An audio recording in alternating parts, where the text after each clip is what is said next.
Hi there, welcome to the Chasing Ebenezer show, where we talk a little, play some music, and encourage you to be kind of weird. Because if you're like us, artist, musician, probably a little weird, but that's okay.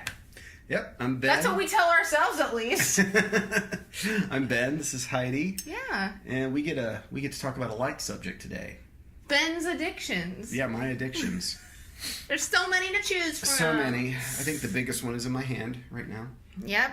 I'm a coffee addict. Yeah, you're kind of known for that, and I think that we all, or maybe I've just thought, yeah, Ben probably came out of the womb with a little coffee mug. Like, hey, everybody! Yep. This is what I looked like when I came out of the womb. You know, the hair is pretty close, actually. Yep. So Yeah. why do you think that you have this coffee addiction? Well, I started drinking it when I was 11, and it just kind of became a part of my routine when I was in high school. But when I got into college, I started having those 8 o'clock classes. And if you're a college student, you know that going to an 8 o'clock class is pretty much the same as getting up at 4 a.m. because you were up really late the night before. So I started, getting coffee and telling myself that, this will help me be more alert, it'll help me focus and stay present in my class.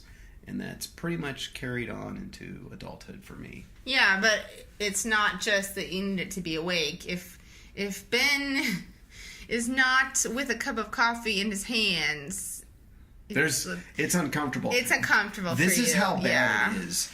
If I have a coffee appointment with somebody, I need a cup of coffee for the car ride to said coffee appointment where I will be buying more coffee. Yeah, and I think you just almost get anxious if you don't have coffee. Yeah, I do. So that's probably not... Maybe a sign I shouldn't do that. Right. So why do you think that this has anything to do with being creative? Well, I think a lot of people who are creative struggle with, different social things, and some of us all have that thing that we feel like we need in order to create well or in order just to function. And that is what this is for me. And I know that at the end of the day, it's probably not healthy that I feel that way about it. Yeah. Or then there's the other kind of addiction where if you get stuck on a project, then you escape to something else. You know what this is? Yeah, this is you on your phone. It's not a thumb war. No. Yeah, it's your Instagram. It's my Instagram. It's my Facebook. It's my screen, and I'll catch myself looking at it and not remember how I got there. Yeah, and I think for a lot of creative people, finishing projects is really hard. It's really exciting, maybe to get that first draft, but a first draft never became a book. Most of them didn't. Most of them, unless you're just a genius and need zero editing. So, right. I've started several books, and I am trying to really commit to continue editing this book that I've been working on for a couple years. And until I get an agent, I got to keep working on it. If you are an agent out there, by the way, she's a good writer. I got a book for you. Mm-hmm. Yeah, you're not biased at all. Nope. So how do you think that if you're either someone who feels like they need this thing to create, or you actually kind of sabotage your creativity with said thing, yeah, by avoiding embracing your art? What do you have a challenge? Yeah, and I don't want to give this challenge because I don't want to be a hypocrite. I've been a hypocrite, but I don't want to be a hypocrite about this and do it myself. Is to take 2 weeks and ask yourself this hard question. 2 weeks. I know.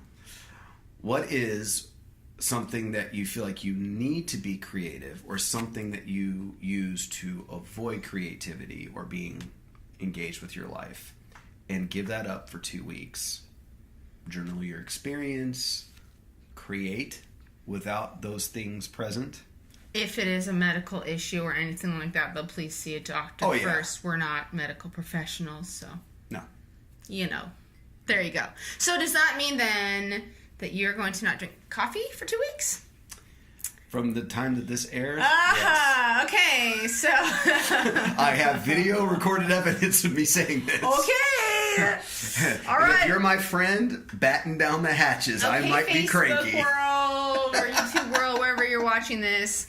Alrighty then. So we just want to then encourage you to go create. Now we get to play a song that you wrote, inspired, not a true story, but it's inspired by... About addiction. About addiction? Yeah, it's called Sadie, and we're going to play for you here in a little bit. Yeah, and you can get the lyrics and the free chord charts at the chasingebenezer.com store. Yep. And if you like what you're hearing, or if you want to help us create more music, go to our Patreon page. Yeah. And even just $1 a month. Yep. That helps us. Yeah. That helps us. So. All right. Yeah. Here's Sadie for you. Bye. Bye.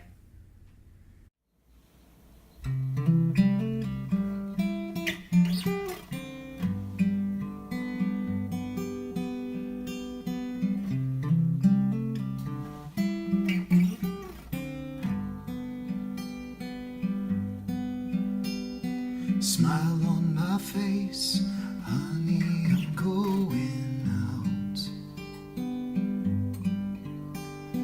Wind in my ear, drowning out the sound. Cars, cops, voices in my head. They won't find me out. They won't find me out. Pick up the pace, left at the corner house, where Sadie cooks meth after putting her baby down. Monsters all, we are one and the same. They won't find me out. They won't find me out.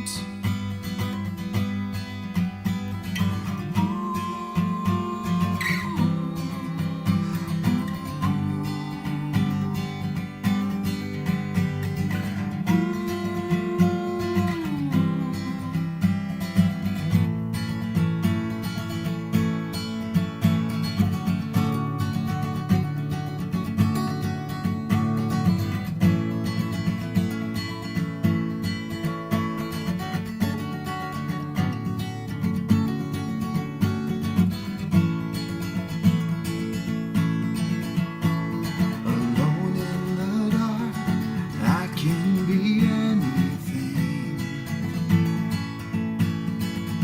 except alive and in love, giving the best of me.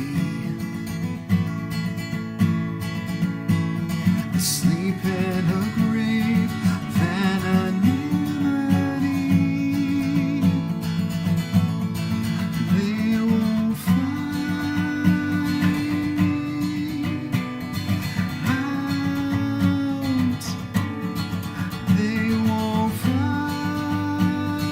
me out.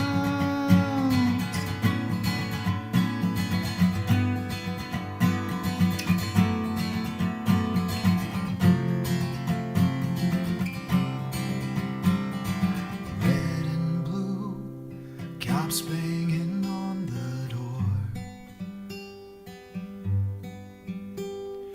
Wife standing there, drugs out all